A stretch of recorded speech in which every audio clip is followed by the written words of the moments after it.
The camera opens on a dusty saddle, worn but strong. The sound of distant hooves fades into silence. He hadn't touched that saddle in years. It used to sit on his old horse Daisy, the one that carried him through storms, through sunrises, through life itself. But now it just sat there, like a memory too heavy to lift. Nathan's dad once said, "When I stop riding, I'll stop living." And for a long time, he did stop. Until one day, Nathan decided that his father's story wasn't meant to end in silence. Nathan's dad wasn't the kind of man who sat still.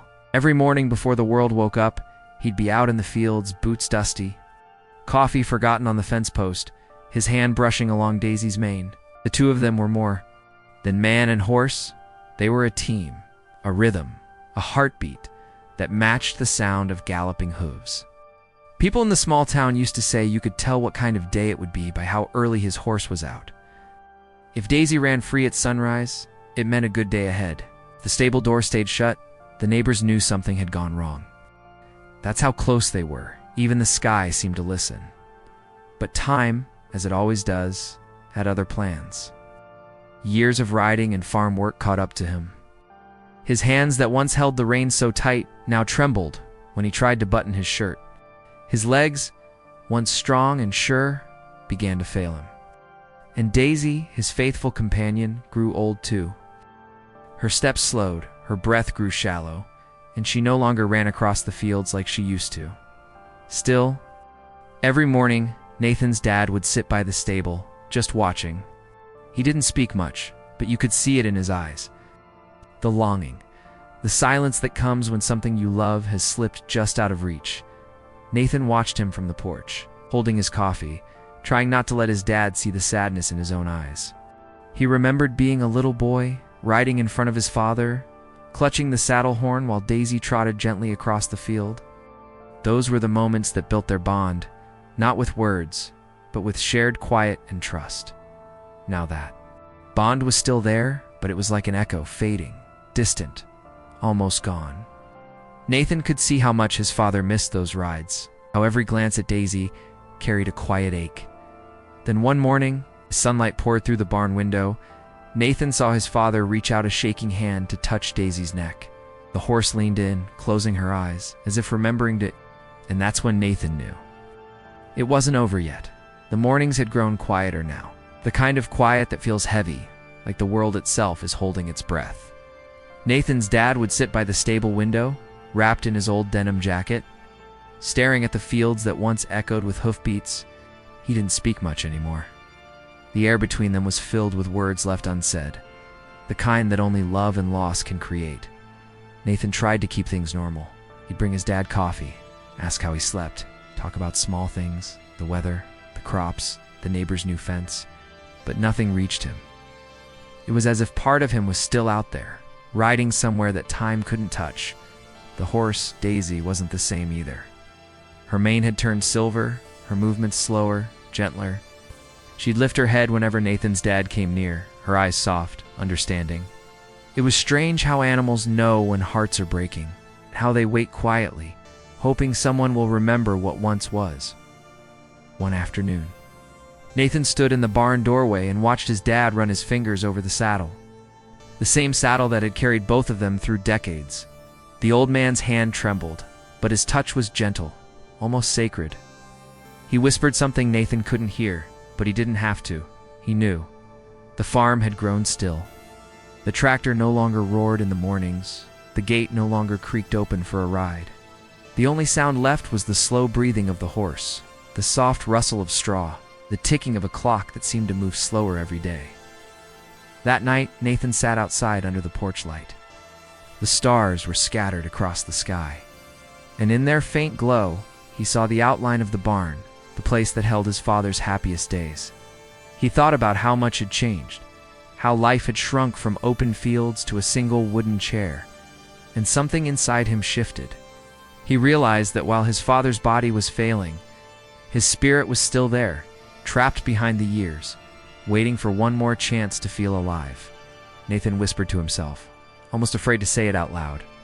He deserves one last ride. From that moment, the silence no longer felt empty. It felt like a pause, the kind that comes right before something beautiful begins. That night, Nathan couldn't sleep. Every time he closed his eyes, he saw his father's trembling hand resting on that saddle, the same one that had once been a symbol of freedom, now a relic of loss.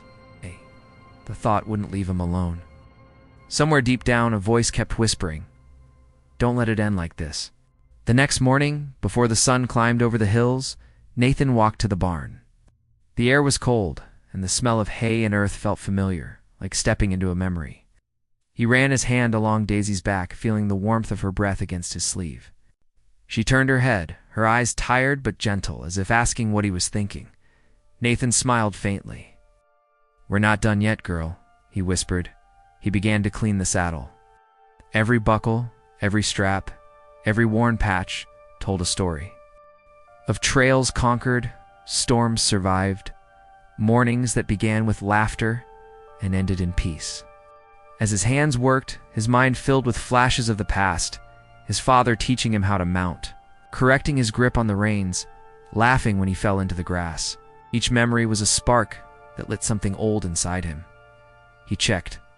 Daisy's hooves brushed her mane and whispered softly, "We're going to make him smile again."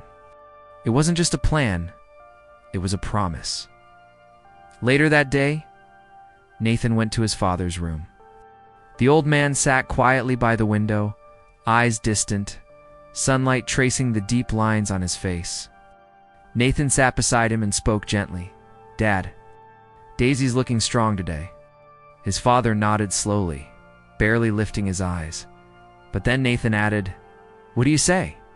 We take her out tomorrow." The silence that followed felt endless. His father's hand froze on the armrest. His eyes lifted, uncertain, almost afraid to hope. Then, after a long breath, he said, barely above a whisper, "One last ride." Nathan smiled, his voice steady but soft. "Yeah, Dad. One last ride." For the first time in months, the old man's eyes filled, not with sadness, but with light. His lips trembled into a smile that carried every sunrise he'd ever seen from Daisy's back. That night, Nathan stayed up fixing the gear, adjusting the stirrups, preparing the blanket. This wasn't just another ride. It was goodbye, not the kind that ends in grief, but the kind that heals. Outside, the moonlight poured through the stable door, glinting off the saddle. The horse shifted softly in the straw. Everything felt ready, like the whole world was waiting for morning. Morning came softly, like it didn't want to disturb the world. The air was cool and still, and a thin mist rolled across the fields. The kind of morning where sound travels gently, like a secret being shared between the earth and the sky. Nathan stood by the barn door, his hands gripping the reins. Daisy was ready, brushed, saddled, calm. The sunlight caught the edges of her mane, turning it gold. For a moment, Nathan just stood there, breathing it in. It felt like the world was holding its breath. Inside, his father sat waiting. He looked smaller now, fragile, like a photograph that's been folded too many times. But when Nathan told him it was time, something shifted. His father's eyes, those same eyes that had once watched the horizon for miles, came alive again. Nathan helped him up slowly. Every movement was careful, every breath steady. The old man's hands trembled, but when he touched the saddle, they went still. His fingers brushed the leather like it was something sacred, something that had been missing from his soul. Daisy lowered her head as if she understood. Nathan guided his father's foot into the stirrup, steadying him with both arms. It wasn't easy, it wasn't quick, but it was happening, inch by inch. Moment by moment, the past was returning. When he finally sat in the saddle, the air changed. Nathan stepped back, his eyes burning with tears he refused to let fall. His father's back straightened just a little, his shoulders remembering what it felt like to be strong. For a second, just one, the years melted away. The horse began to move, slowly, gently. Each step was a whisper across TH grass. The sound of hooves echoed like a heartbeat, steady and real. Nathan walked beside them, one hand on Daisy's neck, the other ready to catch if needed. There were no words. None were needed. The old man's eyes lifted toward the horizon, the same fields he once rode across, the same sun he once chased. His lips curved into a quiet smile. And in that silence, something powerful happened. He wasn't the man in the chair anymore. He wasn't weak or tired or old. He was himself again, the rider, the dreamer, the man who once raced the wind. Nathan watched, his chest tight with love and pain all tangled together. He whispered softly, "You're home, Dad." And as Daisy carried him across the field one last time, the wind rose, gentle, warm, as if the world itself was bowing to a memory reborn. The sun was sinking low, spilling gold across the fields like a goodbye written in light. Daisy's slow steps pressed soft prints into the earth, each one marking the rhythm of a heart, remembering how to beat. Nathan walked beside them, not saying a word. He didn't need to. Some moments are too sacred for sound. His father held the reins loosely, eyes fixed on the horizon. The breeze tugged gently at his jacket, the same one he'd worn decades ago when the world still felt endless. For a while, Nathan forgot everything. The years, the pain, the fear. All he saw was a man and his horse, exactly as they were meant to be. The ride didn't last long, but in those few quiet minutes, it felt like forever. Every step carried stories of dusty trails, summer storms, laughter echoing through the barn. Nathan could almost hear the ghosts of their past rides galloping beside them, smiling when they reached the far edge of the field. His father tugged lightly on the reins, and Daisy stopped. The old man closed his eyes and breathed deep, letting the scent of grass and sunlight fill him. His hands tightened around the leather one last time, then slowly, gently released. Nathan stepped closer, steadying him as he dismounted. His father's feet touched the ground like it was sacred soil, like the earth itself was saying, "Welcome home." Nathan helped him sit down on an old wooden fence post. They sat together in silence, watching the sun melt into the hills. After a while, the old man spoke, his voice soft, cracked, but sure. "You know, son, I thought I'd never feel that again." Nathan looked at him, his throat tight, words trapped behind emotion. His father smiled faintly. "She still remembers," he whispered, nodding toward Daisy. "She always did." The horse turned her head at the sound of his voice, stepping closer. Nathan's dad reached out, brushing his hand against her muzzle. It was such a small thing, but it felt eternal. And then, with a deep sigh, he leaned back against the fence, his eyes on the fading sky. The world was quiet again. But this time, the silence didn't hurt. It felt full of peace, of closure, of love that had done all it could. Nathan knew in his heart that the ride was over. But somehow it didn't feel like an ending. It felt like a promise kept. A circle completed as the last light of day disappeared. He whispered, "She carried you one last time, Dad. And you carried her all your life." Days turned into weeks, but that evening never left Nathan's mind. It hung there, soft and golden, like sunlight trapped in glass. Every time he walked past the stable, he could almost hear the faint rhythm of hooves, slow and steady. Echoing through the dust, Daisy still stood by the fence every morning, waiting. Her ears would twitch when Nathan approached, her eyes gentle, patient. Sometimes he'd swear she was looking past him, searching for someone she used to know. And in those quiet moments, Nathan understood. She wasn't just waiting for food or company. She was waiting for her rider.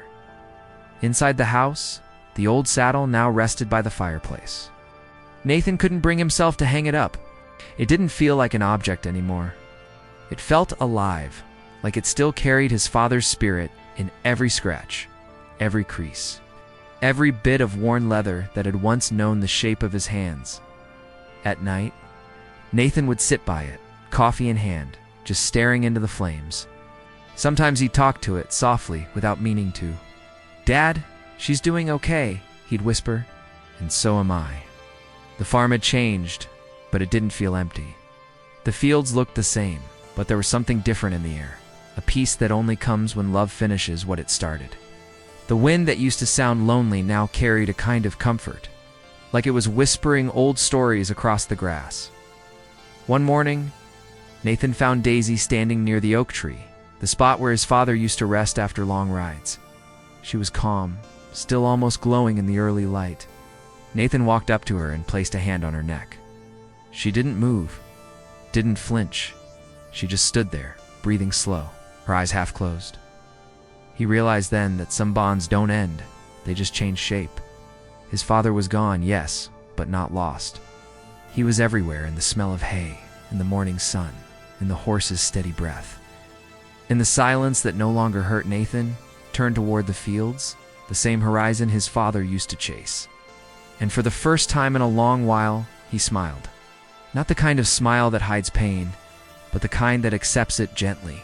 Thankfully, he whispered into the wind, "Ride easy now, Dad." And though there was no voice in return, Nathan felt it, a warmth that moved through the air. Brushing past his cheek, like the softest goodbye, seasons changed. The grass grew tall again. Rain came and went, washing the dust from the old fence posts. But no matter how much time passed, the story of that last ride stayed alive, whispered in the wind, carried by the fields. Remembered by the few who saw it happen, Nathan still worked the farm, alone now, but not lonely. He'd pass the stable every morning, giving Daisy a gentle pat on her neck. Her steps were slower these days, her breath shallower, but she still lifted her head when she saw him, still waiting for the man who once rode beside the sun. One afternoon, Nathan stood at the edge of the field where his father had taken his final ride. The grass swayed gently, the sky painted in warm shades of gold. He closed his eyes and could almost see it again, his father sitting tall in the saddle. Daisy's mane flowing, the world quiet except for the sound of hooves and heartbeats. He realized something then. The ride wasn't just for his father. It was for both of them. For the boy who had once learned courage from watching his dad ride through storms. For the man who now understood that love doesn't end, just changes form. Nathan reached into his pocket and pulled out his father's old leather gloves, worn, cracked and sun-faded. He placed them gently on the fence, right where his father had leaned that last day. The wind picked up, soft and slow, brushing through the tall grass as if to say, "I remember." In that moment, Nathan smiled through quiet tears. He looked at the horse, then at the sky, and said softly, "He's free now. Daisy, you both are." The camera would fade out on the horse standing still in the golden light, her shadow stretching across the earth, long and steady. A single feather drifts past on the wind, landing near the old saddle resting by the barn door. Then silence text fades in on screen. He got to ride one last time, and in that moment, he never really left. Music. Slow piano fading into a faint rustle of wind, soft, eternal, endless.